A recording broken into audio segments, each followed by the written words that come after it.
Cette semaine au Balado, on parle du projet de loi de constitution du Québec avec les avocats Olivier Séguin et Samuel Bachand. Et on analyse les élections municipales, la scène politique provinciale et le mouvement des Trad Wives et du Make America Healthy Again avec Virginie Dosti-Toupin. Tout cela et bien plus dans votre libre podcast.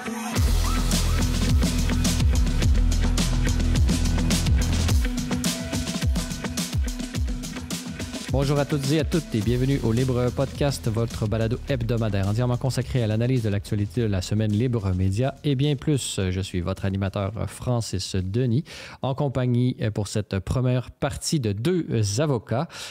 Olivier Séguin, avocat pour le Québec du Centre juridique pour les libertés constitutionnelles qu'on connaît bien parce que vous avez été parmi nous l'année dernière durant la saison du Libre Podcast et également Samuel Bachand, avocat qui est anciennement du Centre juridique pour les libertés constitutionnelles également, et spécialisé dans le commentariat un peu politique. Vous suivez beaucoup de choses qui se passent au Québec, mais on est tous les trois réunis aujourd'hui pour parler de ce projet de constitution québécoise. Donc, on retourne dans les débats constitutionnels, mais non plus sur la scène fédérale, mais sur la scène provinciale, puisque c'est Simon Jolin Barrette, le 3 octobre dernier, a présenté son projet de loi constitutionnelle 2025 sur le Québec. Je vais vous demander à tous les deux, lorsque vous avez vu ce projet de loi, quelles en est vos premières impressions? Commençons par vous, Olivier Séguin.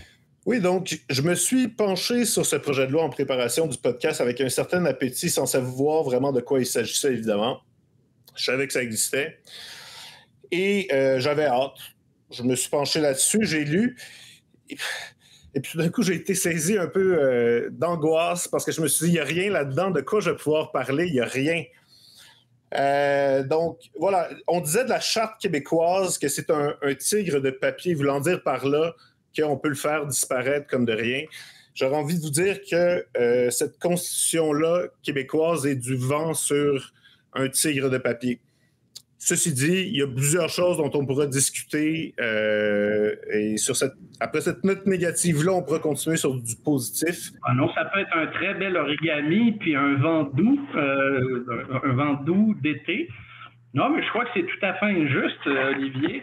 D'ailleurs, bon, je me découvre aujourd'hui, grâce à M. Denis, je me découvre spécialisé en commentariat politique. Donc, je dois dire que moi qui me suis toujours efforcé de rester assez technicien lorsque j'intervenais dans des panels, on m'entraîne sur une voie nouvelle.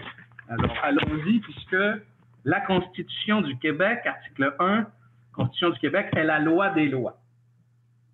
Alors, on n'est plus tout à fait on n'est plus dans la seule technique juridique ici, hein. On est le décalogue.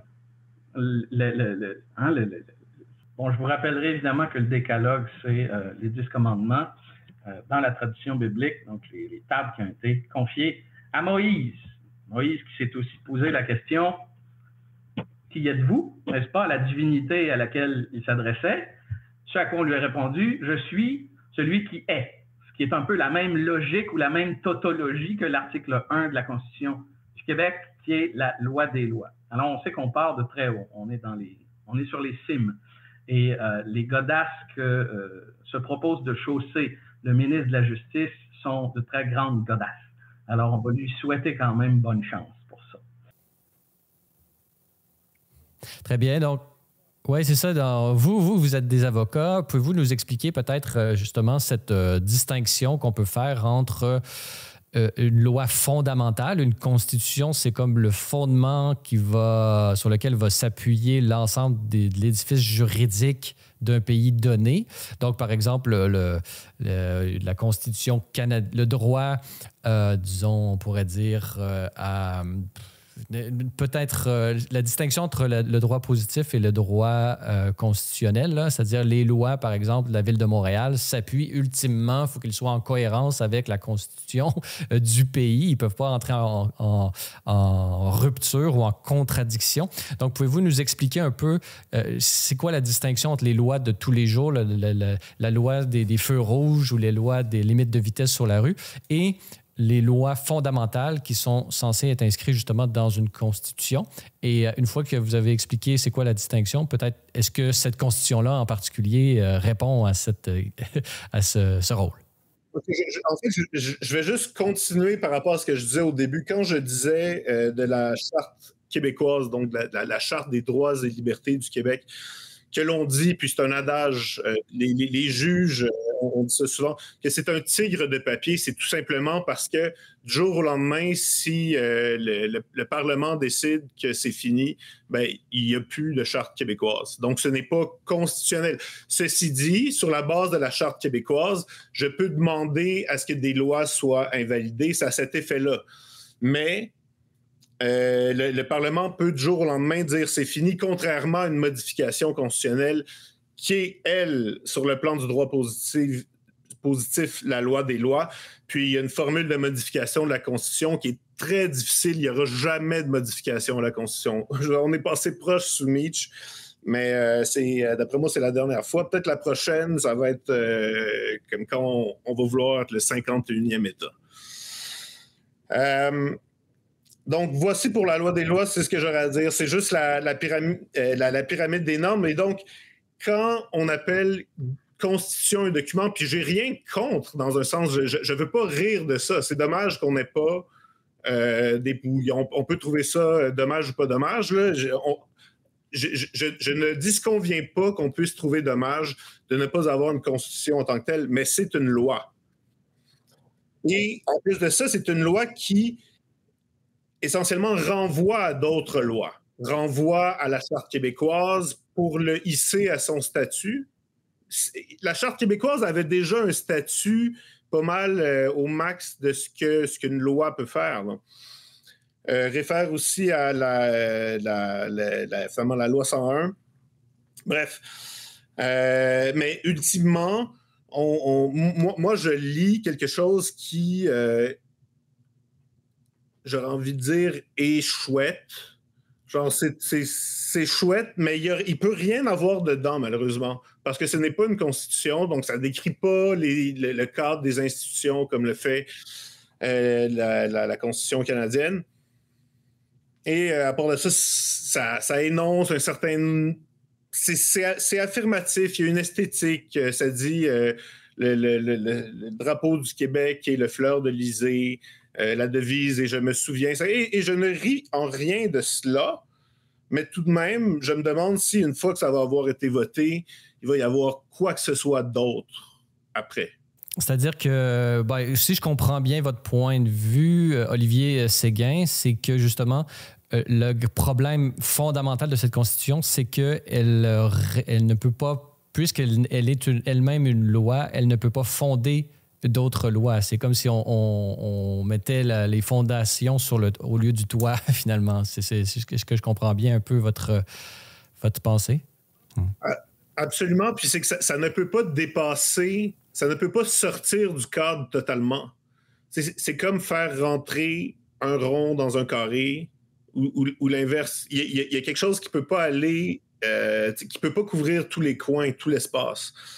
Et qu'est-ce qui reste? Je trouve, ceci dit, que c'est un document qui est assez bien écrit. Comme il y a quelqu'un qui, d'après moi, a fait plusieurs V1, V2, V3. Mais ultimement, moi, j'arrive à y voir très, très peu de choses. Après ça, j'ai quand même des idées de choses à dire, mais en termes de contenu... Et vous, Samuel Bachand, est-ce que vous partagez un peu ce constat d'Olivier Séguin? Et parlez-nous un peu, là, comment est-ce que vous voyez un peu, est-ce que c'est un document où est-ce qu'on va avec ça, finalement? C'est-à-dire, premièrement, il est possible de donner à une loi québécoise qui peut être changée par une autre loi québécoise plus tard, un effet supralégislatif, hein? Un effet qui est plus puissant, qui se place au-dessus des lois ordinaires.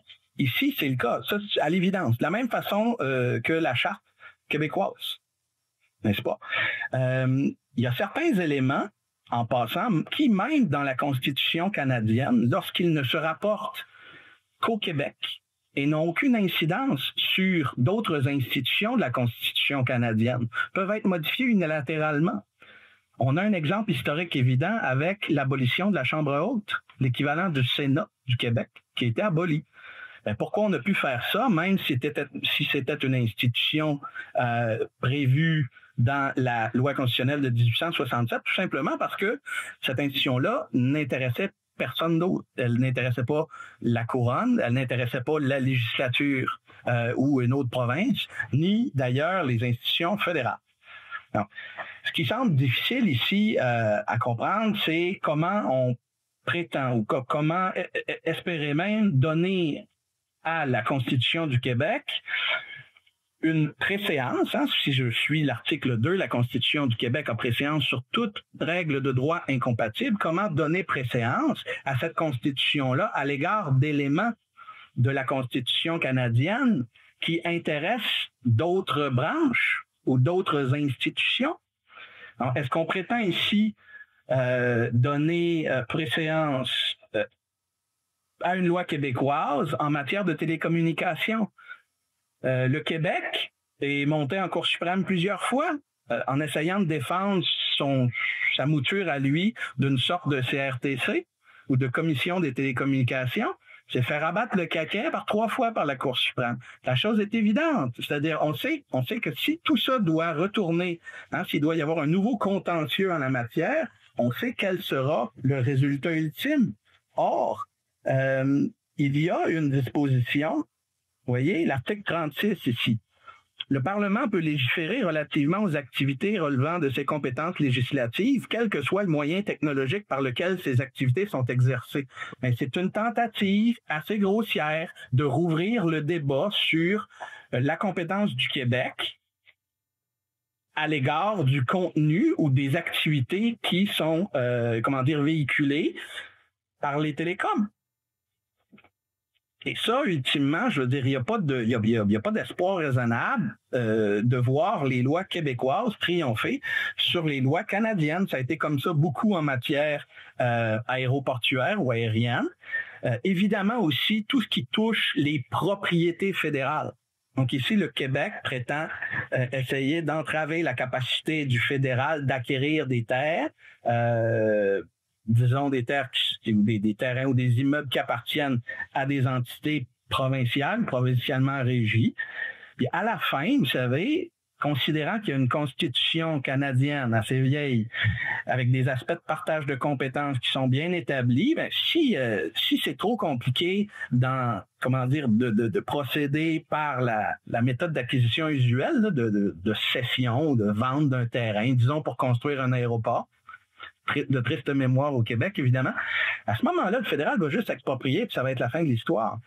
Donc, je veux dire, très noble de la part d'Olivier de ne pas rire de cette constitution-là, mais il y a beaucoup d'éléments qui sont risibles parce qu'ils sont futiles, et je pense qu'ils sont intellectuellement malhonnêtes. Ils font miroiter aux Québécois, qui sont des gens de qualité, qui est un peuple de qualité, des pouvoirs ou des perspectives qui n'existent pas. Tout ce que ça va faire, c'est rouvrir un contentieux puis envenimer des relations entre les paliers gouvernementaux et ultimement entre le législatif et l'exécutif et le judiciaire, qui est très antagonisé ici, notamment par le Conseil constitutionnel, notamment par certaines autres dispositions, on pourra en parler, je ne veux pas m'éterniser là-dessus. Donc, il y a des choses que le Québec peut faire. Il peut se constitutionnaliser quelques éléments, mais c'est très limité.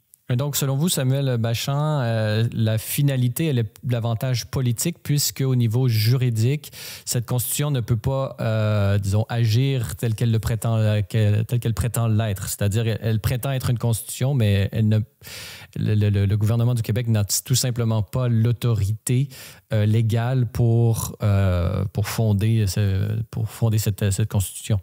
Mais il y a énormément d'éléments du texte ici, du projet de loi numéro 1, qui sont déclaratoires. Donc, de toute façon, on ne s'attend pas vraiment à un effet juridique.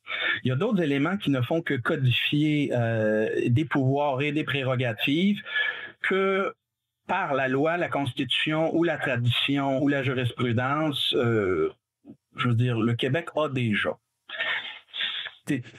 Là où le bas blesse, et au risque de me répéter, c'est dès lors qu'on prétend renverser ou empiéter sur des institutions, sur les pouvoirs d'institutions qui sont déjà prévus dans la grande loi cadre de la Fédération canadienne. Et là, ça ne fonctionnera pas. Donc, peut-être que le temps que le dossier se rende devant les tribunaux et qu'il y ait un jugement final, le Québec pourrait essayer de faire valoir la présomption de validité de sa propre loi. Il faudra voir aussi, s'il y a une loi fédérale en même temps, qui a la présomption de validité. Il va y avoir un contentieux. Peut-être que ça permettra à Québec de scorer des points sur le plan politique. Ça va créer beaucoup d'incertitudes juridiques, ça va faire vivre, ça va payer les études secondaires de beaucoup d'enfants d'avocats, ça, je peux vous le dire. Et donc, là, on a parlé beaucoup peut-être des fondements, c'est-à-dire l'autorité du gouvernement du Québec de promulguer une constitution en elle-même. Ça, c'est plutôt la forme, je dirais. Maintenant, si on peut s'arrêter au contenu, Olivier Séguin, qu'avez-vous pensé là, des différents éléments auxquels fait référence là, cette constitution, prétendue projet de loi de constitution? Je note, par exemple, ont été mis en exergue là, sur le compte de Simon Jolin Barrette. Par exemple, la Constitution protégera notamment la liberté des femmes d'avoir recours à l'avortement. Donc, l'avortement comme premier droit du constitutionnel. Le droit des Québécoises et des Québécois à mourir dans la dignité. Donc, l'euthanasie et l'avortement sont les deux droits fondamentalement mis de l'avant dans cette Constitution. Il y a différents éléments là, qui sont soulignés. Qu'est-ce que vous pensez du contenu, Olivier Séguin, de ce projet de Constitution? Oui, donc on a parlé jusqu'à date de la volonté de jouer du coude, on va dire, avec le fédéral, on va dire c'est l'aspect politique, des aspects affirmatifs, un peu esthétiques, comme j'en ai parlé. Au-delà de ça, disons, moi, si j'avais une critique à faire, vous avez référé au droit à l'interruption de grossesse, le droit à mourir dans la dignité, peu importe ce que ça veut dire. Ce que j'aurais à dire par rapport à ça, et c'est quelque chose que je trouve méprisable, généralement, globalement, je l'identifie personnellement à la gauche, mais je ne dis pas que c'est nécessairement le cas, c'est la volonté de vouloir verrouiller des questions. Donc, sur tel sujet, tel gang semble avoir raison dans l'opinion populaire en ce moment, et on va verrouiller la chose, on va le visser dans le mur pour plus qu'on puisse en parler. C'est un comportement qui, selon moi, n'est pas susceptible de créer l'unité nationale. Donc, ça, je le critique, ça politise la chose, ça... Je veux dire, en France, puis d'ailleurs, ils ont ajouté une clause pareille récemment, mais si on pense à leurs documents fondateurs qui sont symboliques, il y a l'idée de la République. La République, certainement, ça choquait avec le régime qui venait juste d'être renversé, c'est-à-dire la monarchie. Ça a mis des gens de côté, puis ultimement, par la force des choses, ça a fini par occuper tout l'espace, puis c'est leur nation, c'est comme ça donc la France est républicaine. En étant trop précis sur des sujets comme ça, moi, ce que je vois, parce qu'il y a des liens, hein, j'ai parlé de la charte des droits de la personne québécoise, comme elle n'avait pas besoin d'être hissée, mais on lui donne un statut, on la reconnaît. On hisse aussi la loi 101, pour le dire en bref. Et on hisse aussi quelque chose qui avait déjà un statut, c'est la loi sur la laïcité de l'État. Donc, le principe de la laïcité de l'État devient un principe qui est symboliquement fondateur. On s'imagine quelque chose comme la création d'une idée républicaine un peu à la française. Et puis après ça, on la précise avec des choses qui m'apparaissent beaucoup trop précis, d'une part, puis d'autre part, qui semblent entrer en clash, c'est-à-dire notre version de la laïcité, elle est en réaction aux religions. C'est contre les volontés religieuses telles qu'elles existent généralement dans les grandes traditions religieuses qu'on connaît.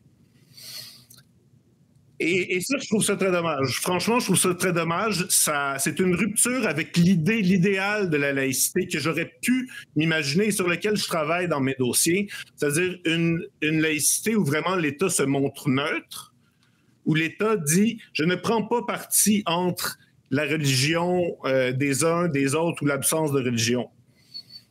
Ça dit le contraire. Puis d'ailleurs, ça ajoute une clause là, que je n'ai pas sous les yeux, mais qui dit essentiellement en cas d'incompatibilité entre le principe de l'égalité homme-femme et la religion, l'égalité homme-femme a la préséance. Comme si ce n'était pas déjà le cas, comme si c'était questionné en tant que tel. J'ai entendu Jolin Barrette, il l'a dit parce que finalement, c'est une des choses qu'il a répétées sur tous les micros. Le fameux exemple de quelqu'un qui entre chez le médecin et qui ne veut pas se faire servir par disons, une médecin parce que c'est une femme. Que ça n'allait pas marcher au Québec. Mais ça ne marche déjà pas au Québec. Ça marche déjà pas au Québec. Et disons, on n'a jamais vu en tant que tel si demain matin, une autre communauté avait un parti qui prenait le pouvoir et qui disait, et je ne connais pas leur religion, donc je le dis vraiment sur la pointe des pieds, mais disons à Ville-Saint-Laurent, et qui disait, OK, les femmes n'ont pas le droit de vote. Évidemment que ça ne marcherait pas. Je veux dire, c'est bien de l'écrire, mais ça ne marcherait pas. Ça n'a jamais été la vision de la laïcité.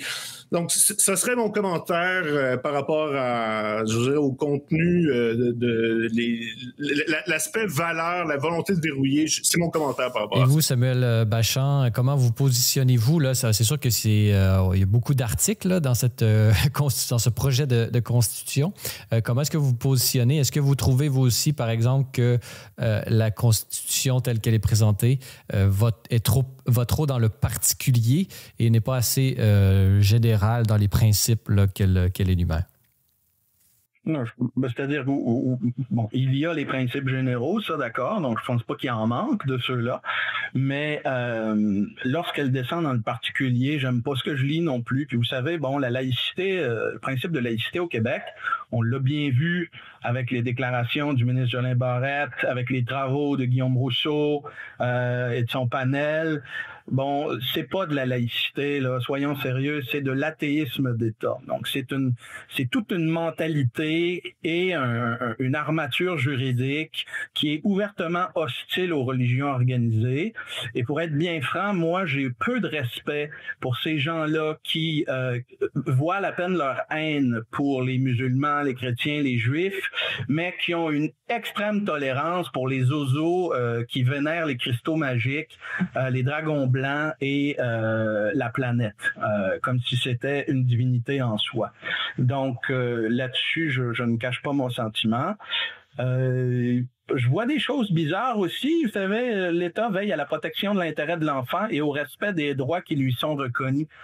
À ma connaissance, dans les 10 dernières années, en matière de protection de l'enfant, tout ce que j'ai vu, c'est des fiascos. Il y a eu d'ailleurs un rapport Laurent que je rappellerai peut-être au rédacteur de ce texte de constitution qui nous a dit à quel point le Québec avait raté, avait manqué à ses devoirs en matière de protection de l'enfant. Je pense que l'État doit se demander à un certain point s'il n'est pas en train d'essayer de remplacer des parents du Québec et de très mal le faire. Je suis pas en train de vous dire qu'il n'y a aucune aurore l'enfant martyr, jamais. Mais de déclarer ça et d'implicitement écarter le droit des familles à leur préservation, le droit des parents à leur autorité parentale, c'est cousu de fil blanc. Ça, c'est un autre exemple. Le droit collectif, l'eau comme une ressource collective faisant partie de ce patrimoine commun. L'eau. Ben oui, tout le monde aime l'eau. On est des Québécois. Le fleuve, cette image sacrée, etc. Je veux bien, là. Mais quelle eau? L'eau dans le fleuve? L'eau dans l'air? L'eau dans la mare qui est à côté? L'eau dans la nappe phréatique? Qu'est-ce qu'on est en train de nous annoncer, là? Qu'il va y avoir des expropriations sans compensation de toutes sortes de droits hydrauliques à l'égard de particuliers? C'est-à-dire, c'est ce qui est annoncé. Ce sont des éléments programmatiques qui préfigurent des atteintes graves de l'État dans la sphère privée des gens. Et l'imposition d'une mentalité, d'une philosophie dominante en matière, disons, de santé reproductive, comme ils disent, en matière d'éducation, de protection des enfants, en matière d'environnement, en matière de religion, qui vont balayer nos libertés classiques. Et ça ne me plaît pas. En général, les États qui se sont essayés à ça là, au 20e siècle ont très mal fini. Donc, Samuel Bachand et Olivier Séguin, en terminant, puisque c'est tout le temps que nous avions, mais j'aimerais terminer avec vous et un peu quelles sont vos prévisions là, pour comment va aboutir, quelles seront les conséquences éventuelles de ce projet de loi constitutionnelle du Québec. Est-ce que c'est quelque chose qui est voué à un brillant avenir ou est-ce que c'est un projet de loi qui va mourir au feuilleton légal ou politique? Mais si je peux me permettre très rapidement, puis ensuite je laisserai l'honneur à Olivier de clore, mais je ne vois de vertu dans ce texte-là que dans l'hypothèse la plus cynique. L'hypothèse la plus cynique est la suivante. Un texte qui va faire se dégrader rapidement et de manière irrémédiable le fonctionnement des institutions principales de la Fédération et les rapports entre les paliers de gouvernement et entre le législatif, l'exécutif d'une part et le judiciaire. Arrivant à un tel point que une crise constitutionnelle véritable sera provoquée, sera engendrée, puis mènera à une situation, de sécession optimale. Donc, si cette constitution est en réalité un programme crypto-sécessionniste, je dis bravo. Bravo en termes de calcul, pas bravo en termes de respect des Québécois, pas en termes de transparence, mais si c'est ça, d'accord. Si c'est quelque chose de sérieux, là, donc qu'on doit se fier à ce qui est sur le papier, là, ça ne fonctionnera pas. Et vous, Olivier Séguin, vos pronostics là, sur la suite des choses, outre justement l'éventuelle crise constitutionnelle, est-ce que vous voyez, des impacts significatifs que pourrait avoir justement l'adoption de ce projet de loi constitutionnelle? Je dirais fort probablement, soyons réalistes, fort probablement que ça va mourir au feuilleton parce qu'ils sont en fin de mandat, c'est généralement mal reçu. Je ne serais pas surpris que ça ressortissent sous une forme peut-être un peu différente, fort probablement un peu différente. C'est pas au prochain gouvernement. C'est clair que Jolin Barrette va revenir et ça va être son bébé. Donc, ça va être quelque chose qu'on va suivre dans les prochains mois. Là, comme vous l'avez dit, il y a énormément de paliers à analyser, à la fois le contenu, le contenant et les différentes crises politiques qui pourraient émerger de ce document. Tous les deux, Olivier Séguin et Samuel Bachand, tous les deux avocats, merci beaucoup d'avoir été avec nous. Merci, c'est un plaisir. Bravo.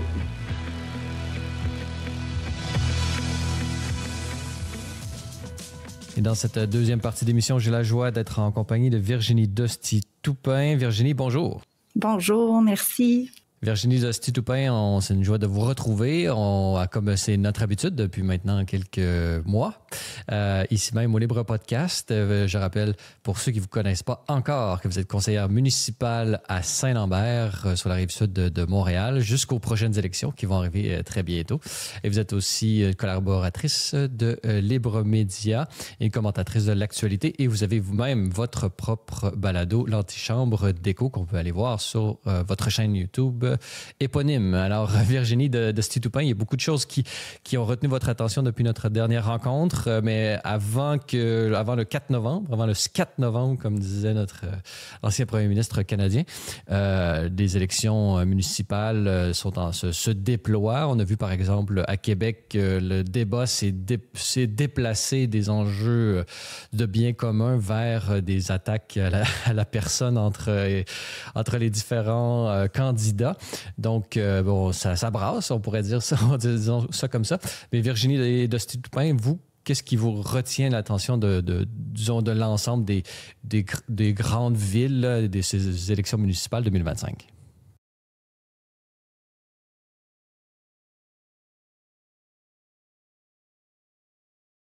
Avant de rentrer peut-être dans le détail de différentes villes, je voudrais juste dire peut-être que le premier constat, c'est un peu le manque d'enthousiasme. On le voit dans le nombre de candidatures qui est assez stagnant. En fond, les gens s'enthousiasment pas tant que ça pour les campagnes à travers la province. Il y a aussi un nombre important de personnes qui ont déjà été élues par acclamation. Et on voit aussi là, que le nombre d'élus blâmés, en fait, là, il y avait un reportage là, dans le Journal de Montréal, une 60aine d'élus qui avaient reçu des blâmes de la CMQ, qui soit avaient été acclamés ou se présentaient comme candidats. Donc, il y a quand même quelque chose dans le monde municipal là, qui va pas tant bien puis qui mérite qu'on s'y intéresse. Mais si on regarde, là, vous avez mentionné Québec, c'est vrai qu'il y en a plusieurs qui qualifient là, la course à Québec là, de vaudeville. Donc, on connaît quand même pas mal la fin, à moins d'un retournement de situation, là, si les gens peut-être se mobilisaient ou allaient voter dans des proportions là, très importantes. Mais sinon, on voit où ça s'en va. Pour Montréal, ben, ce qui frappe d'abord, c'est le nombre d'indécis qui est très, très, très élevé à 42%. Donc, on ne sent pas qu'il y a un candidat là, qui vraiment soulève les foules. La course n'a pas levé tellement. Et on le voit à Montréal et à Gatineau surtout que l'itinérance est l'enjeu probablement de l'urne dans beaucoup de villes. Ces deux villes-là, c'est là où c'est le plus visible. Mais tu sais, on a entendu des promesses comme, je pense à Luc Rabouin là, qui parle de ne plus, qu'il n'y ait plus personne dans la rue, qui vive dans la rue d'ici 2030. Donc, c'est quand même des promesses audacieuses. Oui, on est dans l'utopie. On se rappelle même Bruno Marchand, je crois, dans la première élection, avait fait ce genre d'appel au risque zéro en termes d'itinérance. Là, est-ce que, selon vous, c'est une bonne stratégie? Parce que je pense qu'il n'y a pas d'électeurs qui croient vraiment à ce genre de promesses utopistes. Et je prends l'occasion aussi pour vous remercier de la correction. C'est bien le 2 novembre, non le 4 novembre. Merci. Oui, pas de souci. Mais je le sais parce que c'est là que mon mandat se termine. Donc, c'est juste pour ça que je sais, je connais bien la date. Mais oui, c'est sûr que de faire des promesses qui sont irréalistes, je pense que l'électorat peut-être se méfie. Puis, tu sais, c'est vrai en itinérance, mais ça, on pourra en reparler plus tard. Là. C'est vrai aussi en santé, par exemple. C'est comme les promesses d'un médecin pour tout le monde et tout. Je pense que peut-être que l'électorat est tanné de se faire prendre pour des valises. Donc, oui, un peu ça, peut-être une certaine méfiance. Mais ce que je trouve intéressant, c'est du côté de Gatineau, c'est vraiment très clair. Il y a deux visions qui s'affrontent. C'est vraiment deux visions opposées, je dirais, sur l'itinérance. Donc, d'un côté, on a Mario Aubé, là, qui peut-être reprend la vision de France Bellil, qui était l'ex-mairesse de Gatineau, c'est-à-dire une vision dans laquelle on dit, l'itinérance, ça relève de Québec, c'est d'abord la responsabilité de Québec et donc, nous, on n'a pas les moyens de s'en occuper, même si on vit les conséquences, mais on veut responsabiliser Québec par rapport à cet enjeu-là. Et puis, de l'autre côté, on a Maude Marquis-Bissonnette qui, elle, veut investir davantage, veut prendre en charge ce problème-là.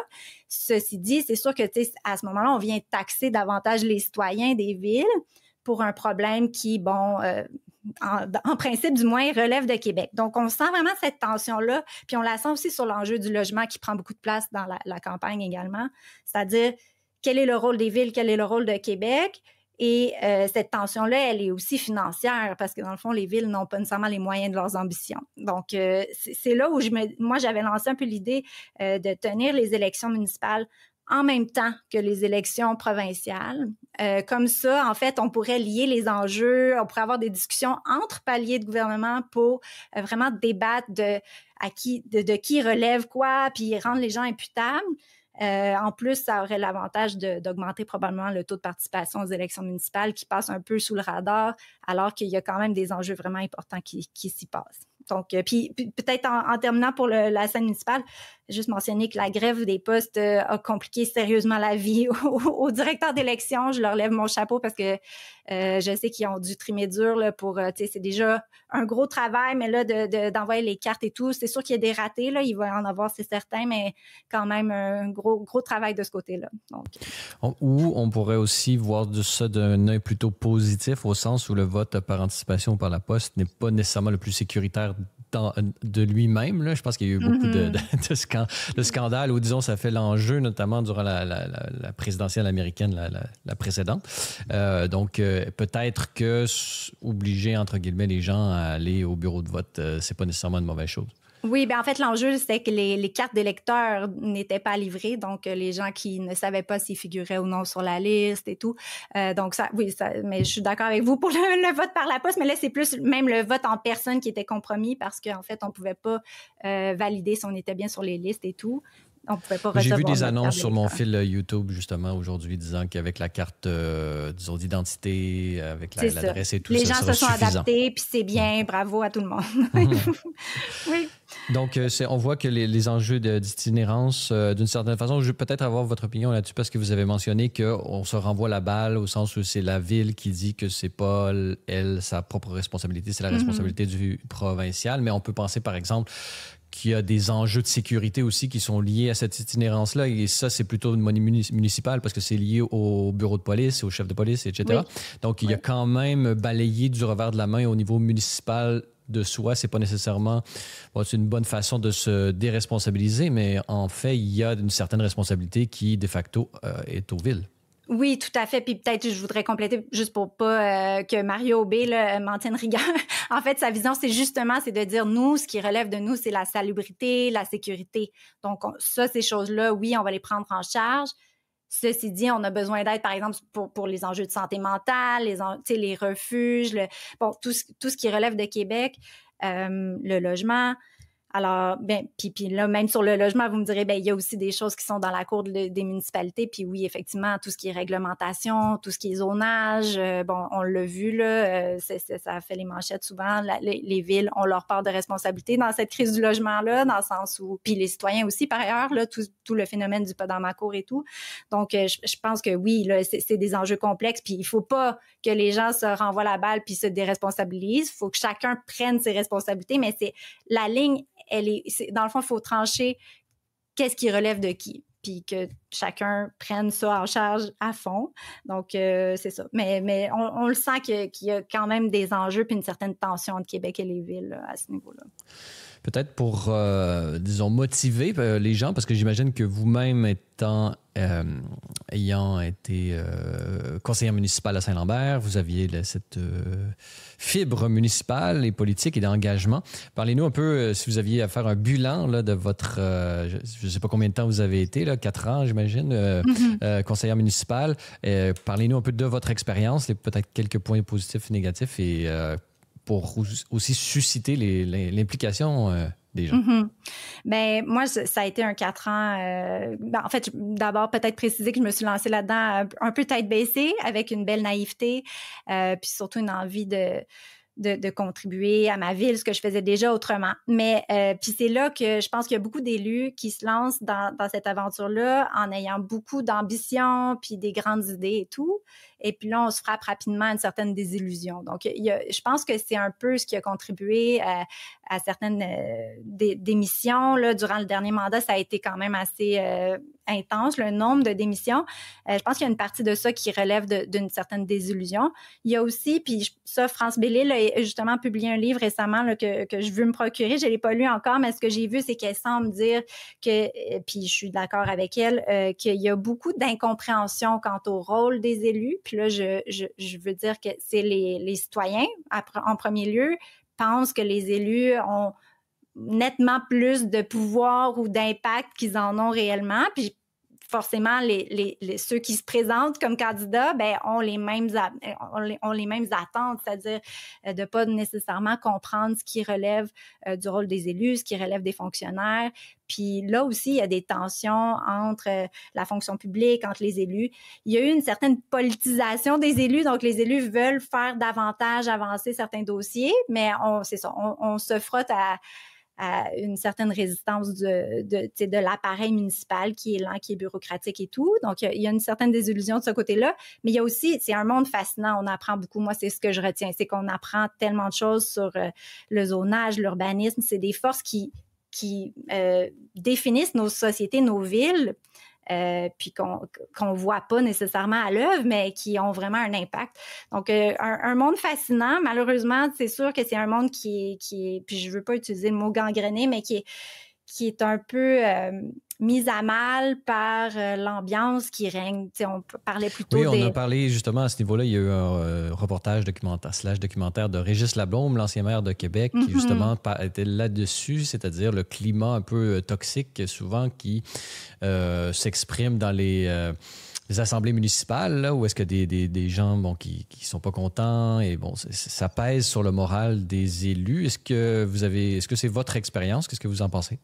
Ben oui, c'est sûr qu'il y a, dans le fond, les gens qui vont au conseil municipal, souvent, c'est pas parce qu'ils sont très heureux, ils prennent pas leur lundi soir pour aller nous féliciter.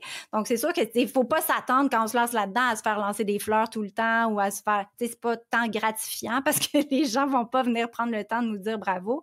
Mais je dirais que quand on y va puis on a la couenne dure, c'est pas tant les plaintes de citoyens qui minent le moral que l'ambiance à l'intérieur même des conseils municipaux. Puis, je pense qu'on a, justement, Québec a mis un règlement parce que, oui, sur les réseaux sociaux, ça brasse, puis dans les assemblées, ça brasse. Mais en fait, pour ma part, ce qui mine le moral davantage, c'est l'ambiance, c'est ça, dans les conseils municipaux. Parce que c'est une gouvernance qui est très différente de celle du provincial. Puis, à mon sens, c'est une gouvernance qui serait peut-être à revoir.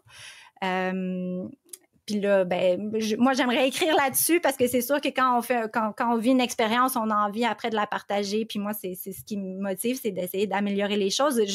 Je dis pas non à retourner au municipal plus tard, mais j'avais besoin d'une pause justement parce que ça mine. Mais je dirais que c'est moins dans la relation avec les citoyens que dans les dynamiques internes des conseils municipaux. Oui, on se rappelle, cette dynamique-là un peu négative avait même été un des, comment on pourrait dire, le journaliste radio-canadien humoristique Infoman avait fait même une section, je pense, de son émission, les différentes chroniques municipales en mettant les perles municipales. Là, j'en parle comme si c'est dramatique, mais oui, c'est parfois très, très drôle aussi.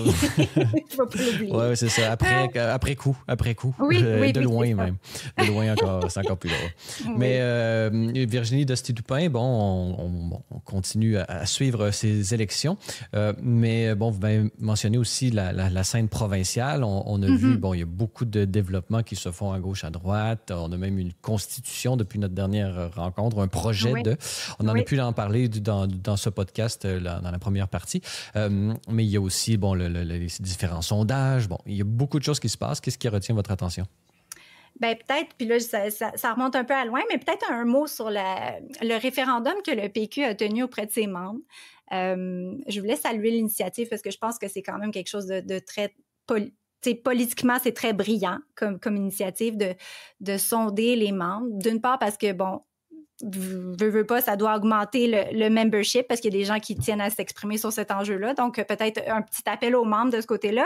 Mais en plus, ça donne des assises quand même aux chefs parce que des fois, j'imagine, je connais pas tant la politique de l'interne, la politique provinciale de l'interne, mais des fois, j'imagine qu'on est lié à nos membres les plus militants qui s'expriment fort, qui prennent de la place, mais en même temps, des fois, ça révèle pas la majorité silencieuse où elle se situe. Donc là, en faisant cet exercice-là, quand même, ça donne une légitimité au PQ pour aller de l'avant avec des positions parce qu'ils ont sondé leurs membres. Donc, je pense que... Puis, je ne serais pas étonnée qu'ils aient recours à cette stratégie-là à d'autres reprises là, pour d'autres sujets. Donc, peut-être saluer cette initiative-là. Sur la Constitution, je comprends que vous en avez parlé tout à l'heure, mais peut-être que rapidement, juste dire que moi, comme les 2/3 des Québécois, je suis d'emblée assez favorable à ça. Ceci dit, ça a soulevé quelques questions là, de mon côté, dans le sens pourquoi maintenant... pourquoi inclure des éléments comme l'avortement, l'aide médicale à mourir dans ce document-là? Pourquoi, on parlait du monde municipal, nous, on est tenu de faire des consultations quand on change un module de jeu dans un parc. Pourquoi ne pas faire des consultations vraiment? Puis là, je comprends qu'il va finir par y en avoir une, là, parce qu'il y a eu de la pression des oppositions, mais quand même, on a une consultation itinérante sur la question des écrans, je pense, au Québec, puis c'est pas pour rien enlever à cette question-là que je trouve importante, mais quand même, là, on parle d'une constitution, ça aurait peut-être mérité un exercice un petit peu plus étoffé au niveau de la consultation. En même temps, j'entends aussi l'appel là, de Guillaume Rousseau qui a écrit dans plus récent texte qui voulait faire un appel, dans le fond, aux oppositions à moins se braquer puis peut-être se mettre en mode un petit peu plus constructif, puisque la Constitution, elle a été déposée, peut-être de participer puis d'essayer d'aller avoir des gains. Entre autres, il mentionnait pour le PQ peut-être l'idée de demander à avoir dans cette Constitution-là peut-être un point à l'effet que les nouveaux arrivants devraient demeurer, exemple au Québec, une certaine durée avant d'avoir un droit de vote. T'sais, lui, il se mettait dans l'optique de, bon, il y aura peut-être un référendum ou autre. Alors, dans le fond, de proposer aux oppositions de voir ça comme une occasion d'aller chercher des gains, puis peut-être en terminant sur ce sujet-là, ce que je retiens, c'est qu'au final, ce qui semble être le point le plus positif de cette Constitution-là, c'est temporaire, si on veut, c'est qu'elle puisse être réversible, dans le fond, avec une majorité simple. Là. Donc, ça n'a pas l'aura d'une Constitution comme celle des États-Unis, là, que, bon, si on veut changer quelque chose, une virgule, ça devient très compliqué. Là, on s'entend que c'est quelque chose qui, pour reprendre les mots de M. Vallée, on sort le Canada du Québec. Oui, il y a peut-être des points positifs dans ce document-là, mais en même temps, bon, pour ceux qui ne sont pas entièrement satisfaits, il y a toujours... on peut toujours la renverser ou la modifier, donc assez facilement. Avec des amendements aussi, on peut penser. Là, exact. Mais en même temps, une des critiques qui ont émergé, c'est justement le fait, vous avez mentionné l'avortement, la spécificité et tout ça, c'est des cas très, très particuliers. Une constitution est censée être beaucoup plus fondamentale, disons, les grands principes. Et là, on va vraiment, disons, mettre l'effet cliquet, c'est-à-dire on empêche tous les débats futurs qui pourraient avoir lieu. Donc, on est loin, dans ces cas-là, on est vraiment dans des cas précis plutôt que dans des principes fondamentaux. Là. Oui, donc, c'est beaucoup moins rassembleur à ce niveau-là. Non, puis je ne serais pas étonnée qu'à la suite des consultations qui vont être tenues, ces choses-là soient retirées. Pas parce que les Québécois ne sont pas d'accord avec ces éléments-là, mais juste parce que ça n'a probablement pas sa place dans la Constitution. Donc, c'est pour ce qui est de la scène provinciale. Maintenant, déplaçons-nous peut-être à l'international, si vous permettez, parce qu'il y a justement des sujets qui ont, disons, non seulement attirer votre attention, mais qui sont, qui sont transfrontaliers, puisqu'ils se passent, c'est des mouvements souvent américains qui se déploient ici même au Québec avec un peu de retard, mais ça fait quand même scandale et tout ça. Commençons d'abord par des articles. Là, ça fait quelques semaines, vous avez dit, mais ça avait vraiment, vous vouliez vous prononcer là-dessus, la question des tradwives, c'est-à-dire ce mouvement américain, on pourrait dire, là, dans sa version tradwives en anglais. Il y a justement ce mouvement qui sont des épouses traditionnelles et qui ont une vision traditionnelle de la féminité, de la maternité, de rester à la maison et tout ça. Et ça fait l'objet d'articles et tout ça, donc, et un peu scandale par rapport à la vision québécoise de la féminité. Qu'en avez-vous pensé, Virginie Dosti-Toupin? Oui, dans le fond, vous référez à une série d'articles dans la presse qui a paru, je pense, au mois de fin septembre. Et puis, il y a aussi eu quand même, tout le monde en parle, qui a fait aussi, qui a invité deux femmes à la maison. Qui ont accueilli des spécimens, on pourrait Exactement. le dire avec un peu. Donc, j'aimerais reprendre. Oui, on utilise l'expression tradwives. Puis encore une fois, c'est comme si on veut nous dire qu'il faudrait se méfier de ce mouvement qui vient des États-Unis. Or, je veux dire, c'est quelque chose qui a existé au Québec de longue date.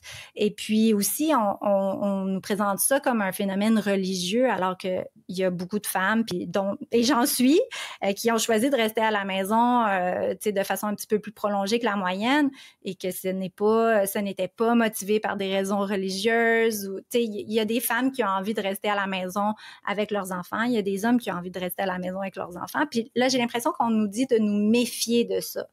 Et en fait, c'est ça qu'on veut faire. Puis je sens une certaine politisation des choix de vie, une politisation de la science aussi qui vient avec ça, parce que dans le fond, dans le reportage, on parlait aussi du mouvement MAHA, là, Make America Healthy Again, pardon.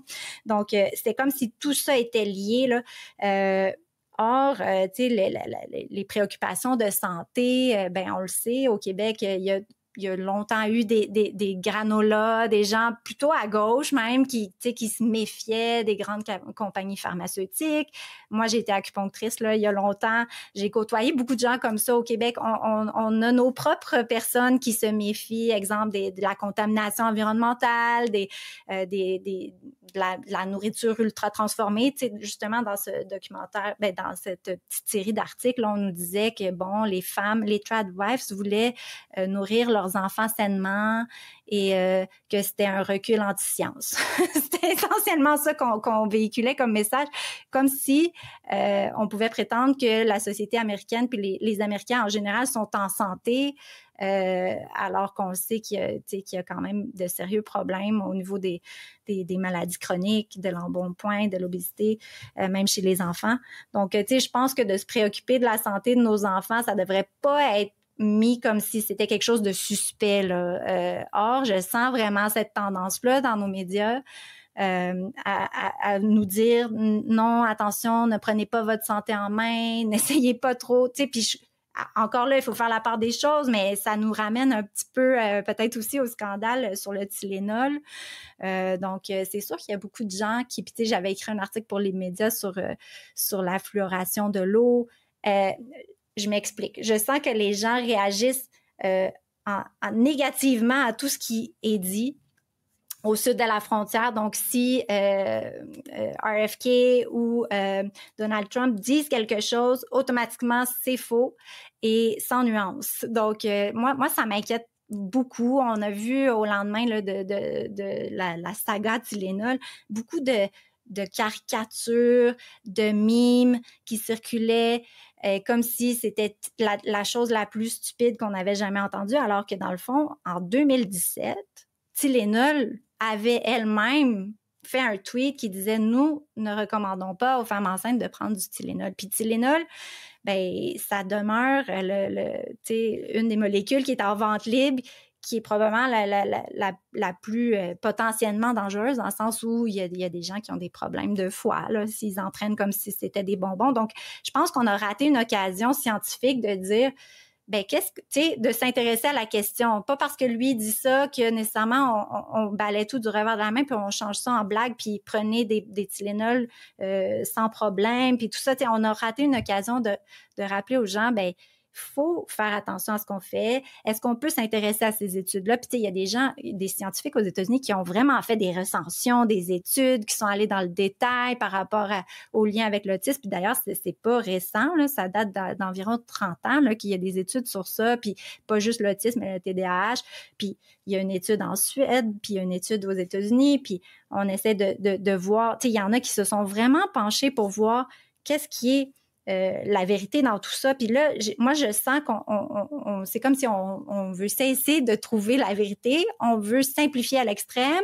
On veut juste se dire, c'est politique, dans le fond.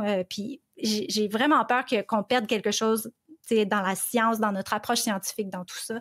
Puis pour revenir aux tradwives, je veux dire, au Québec, c'est pas quelque chose qui vient nécessairement juste des États-Unis. Au Québec, moi, il y a 20 ans, quand j'ai eu ma première fille, j'ai décidé de rester à la maison. Puis, il faut se rappeler, là, à l'époque, il y avait l'ADQ quand même qui avait proposé de donner de l'argent, par exemple, aux parents qui décideraient de rester à la maison. On le sait qu'on manque encore de place dans les CPE. On n'arrive pas à fournir des places pour tout le monde. Puis, c'est bien. À la base, les CPE, ils ont été mis en place pour aider de façon préférentielle les familles dans le besoin, les familles qui sont plus défavorisées. Puis là, bien, on l'a étendu à tout le monde, puis c'est très bien, mais en même temps, on fournit pas. On a un problème d'accès.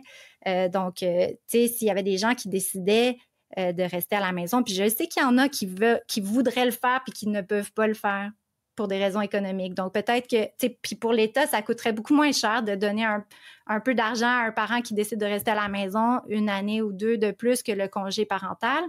Donc, je pense que ça, c'est des choses qu'on avait déjà au Québec, qui sont un peu disparues. Mais là, ce qu'on veut nous dire, c'est faites attention, parce que si ça vient des États-Unis, il faut pas ressentir ça. Mais en même temps, moi, je pense que les parents, ils savent ce qui est le mieux pour eux, ils savent ce qui est mieux pour leur enfant.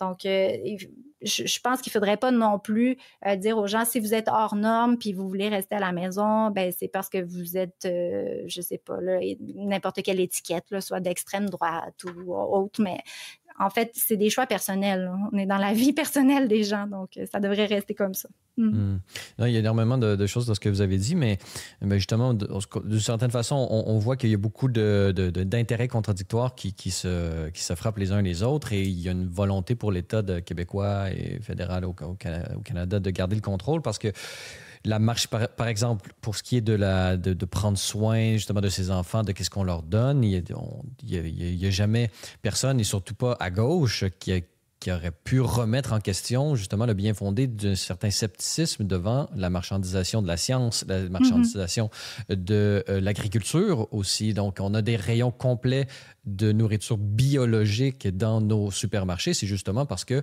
y a un rapport qualitatif une hiérarchie qualitative qu'on peut avoir entre le biologique et le non biologique, c'est-à-dire par l'utilisation de certains produits chimiques et tout ça, les OGM et tout. Donc, comment est-ce qu'on explique que justement dans cette vision un peu à gauche, on n'ait plus d'une certaine façon changé complètement de côté et devenir, disons, les suppôts de ces grands conglomérats agroalimentaires? Oui, c'est quelque chose d'un peu étonnant, là. Puis souvent, en plus, le paradoxe, c'est que souvent les gens plus de gauche vont consommer justement cette nourriture-là bio, vont tout faire comme il faut, mais en même temps défendre, si on veut, l'indéfendable. Mais il y a aussi un argument à faire pour dire que, c'est sûr que économiquement parlant, ça coûte plus cher de faire des choix qui sont autres que juste d'acheter de la nourriture ultra transformée. Puis c'est pour ça que moi, quelque part, je trouve quand même bien qu'il y ait quelqu'un d'aussi haut placé aux États-Unis qui s'en prenne, parce que dans le fond, c'est sûr que nous, comme individus, on peut pas s'attaquer à Big Pharma ou au conglomérat en agroalimentaire. C'est le rôle du politique, justement. Traditionnellement, c'est le rôle du politique que d'offrir aux citoyens, d'être le gardien du bien commun devant tous les intérêts contradictoires qui peuvent essayer d'accaparer ce bien commun-là pour leur propre intérêt. Si on se tourne, plutôt que de se tourner vers les États-Unis, là, puis d'adopter toute la politisation étrange qui s'y passe, en fait, on peut se tourner vers l'Europe puis voir ce qu'ils font en termes d'agroalimentaire, parce que si on regarde du côté de l'Italie, ils ont des règles et des normes extrêmement sévères, et puis leur population est très en santé, puis ils mangent très bien. On peut pas dire au Québec aussi, là, il y a le ministère de l'Environnement qui interdit des produits qui sont commercialisés, qui existent sur le marché et qui interdisent leur utilisation. Donc, je pense qu'il y a quelque chose, il y a un discernement à retrouver, c'est-à-dire mais d'une certaine façon, le même gouvernement prône justement, un manque d'esprit critique par rapport aux compagnies, d'une part, et de notre part, il demande de faire l'objet d'un esprit critique. Donc, il y a quelque chose qui semble ne pas fonctionner ici. Il semble y avoir, une contradiction interne au système actuellement, tel qu'il se présente dans les médias. Et on peut penser que la seule voie de sortie, c'est l'appel au discernement, donc à la juste information, à la libre circulation des informations, et justement à savoir qu'il n'y a rien de tout blanc ou de tout noir dans ce monde. Et justement, la seule chose à faire, c'est de ne pas prendre rien pour acquis, de ne pas avoir de dogme. Et lorsqu'on nous dit, par exemple, qu'il y a peut-être des risques avec des Tylenol, peut-être que nous ne devrions pas, disons, par esprit de contradiction, simplement dire « Ah non, ça vient de telle autorité, donc c'est mauvais ». Il y a des mimes, justement, qui circulent là-dessus. On voit Donald Trump dire un peu des obscénités, là, c'est-à-dire on imagine Donald Trump dire ne buvez pas votre urine, et là on voit des libéraux en train de boire leur urine. Il y a un esprit de contradiction qui est absolument ridicule derrière ça, mais il faut en sortir, et je pense que c'est une des responsabilités des médias et des politiciens, c'est justement essayer de faire la part des choses. Mais on a vu justement lors de l'élection, je pense, de Donald Trump et de RFK Jr. Je pense que notre propre ministre de la Santé avait dit que c'était quelque chose de très grave d'avoir un complotiste comme ça, anti-vaccin. Il y a un manque de subtilité, là. Il y a un manque de finesse d'esprit à travers, disons, la manière qu'on navigue culturellement au Québec. C'est les différents changements cette période actuelle, non? Pensez-vous? Oui, oui, vous mettez des excellents mots là, sur ma pensée. Je pense que c'est très clair. Oui, c'est ça. Moi, c'est ce qui me préoccupe, c'est le danger qu'on perde la nuance et qu'on s'enferme dans une vision, tu sais, dans des caricatures, dans le fait de ridiculiser. Puis, tu sais, je dis pas que tout ce qui sort de la bouche de Donald Trump ou de RFK est fondé et scientifiquement valable. Là. C'est vraiment pas ça que je suis en train de dire. Sauf que, en même temps, faut pas non plus tout discarter ce qui vient. Puis, tu sais, faut aussi se rendre à l'évidence qu'aux États-Unis, ils ont un sérieux problème en termes de santé et qu'il était temps que quelqu'un s'attelle à régler certains enjeux. Donc, tu sais, on ne jettera pas le bébé avec l'eau du bain. Là. Il y avait des choses à faire, des problèmes que nous, on a peut-être moins qu'eux, mais quand même, si on se met à la place du peuple américain, c'est difficile de ne pas voir qu'il y a quelque chose qui ne va pas en termes de santé, en termes de prévention. Puis moi, je suis très contente qu'il y ait des gens qui, au Québec, commencent à parler davantage de prévention parce que, tu sais, puis c'est pas pour rien que je parlais de l'Europe. Je veux dire, je pense qu'ils ont des systèmes de santé qui sont plus efficaces que le nôtre. Et puis, ils ont aussi plus de prévention en place au niveau de l'alimentation, au niveau des normes environnementales. Je pense qu'il y a quand même des leçons qu'on pourrait tirer en se tournant davantage peut-être vers l'Europe, puisque de toute façon, quand on se tourne vers les États-Unis, on n'a pas l'air d'avoir la bonne réaction. C'est-à-dire qu'on tombe dans une forme c'est ça, de caricature ou de comme vous l'avez dit, là, de contrarisme. Enfin, c'est pas sain.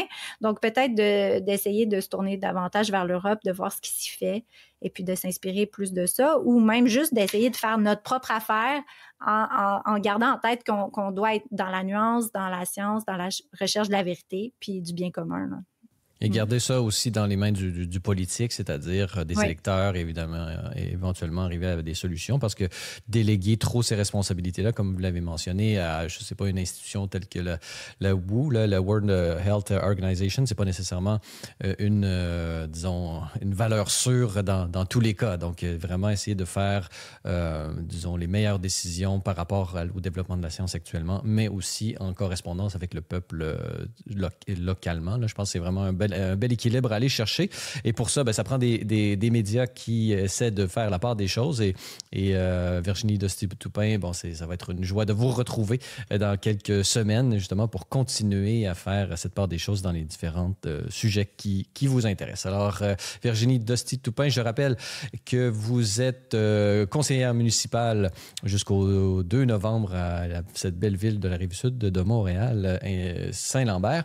Et je voudrais aussi vous donner l'occasion de présenter une conférence là, qui va avoir lieu et auquel vous allez participer avec un historien bien connu de chez nous, Éric Bédard. Là. Pouvez-vous nous présenter un peu qu'est-ce qui s'en vient puis inviter nos auditeurs à cette belle conférence? Oui, avec plaisir. En fait, c'est ce dimanche, le 26 octobre, donc à 18h à la librairie Port de Tête sur Mont-Royal. Et donc, ce sera une table ronde avec Stéphane Kelly et Éric Bédard autour de l'essai de Stéphane Kelly, L'enfant vieux, éduquer et transmettre. Là, j'ai pas le titre exact. Éduquer et transmettre. Dans la société thérapeutique, voilà le sous-titre. Donc, c'est un essai qui est vraiment excellent que je recommande à tout le monde. Et puis, si vous pouvez être avec nous le 26 octobre, tant mieux, on sera content. Un rendez-vous à ne pas manquer. Virginie Dostie-Toupin, merci beaucoup d'avoir été avec nous aujourd'hui. Merci à vous. Voilà, c'est tout pour le balado de cette semaine. N'hésitez pas à nous donner vos commentaires ou une note sur les différentes plateformes de balado-diffusion. Cela nous aide beaucoup à faire connaître et rayonner le podcast. Vous êtes également invité à nous rendre visite au libre-media.com et à vous abonner pour la modique somme de 4 $ par mois, ce qui vous donne, entre autres choses, un accès illimité à tous nos contenus. Vous pouvez également nous suivre sur X, TikTok ou si vous êtes à l'extérieur du Canada, ce pays libre et démocratique, vous pouvez nous rejoindre par l'ensemble des plateformes du groupe Meta. À vous tous et toutes, merci d'avoir été des nôtres et revenez-nous la semaine prochaine pour un autre épisode du Libre Podcast.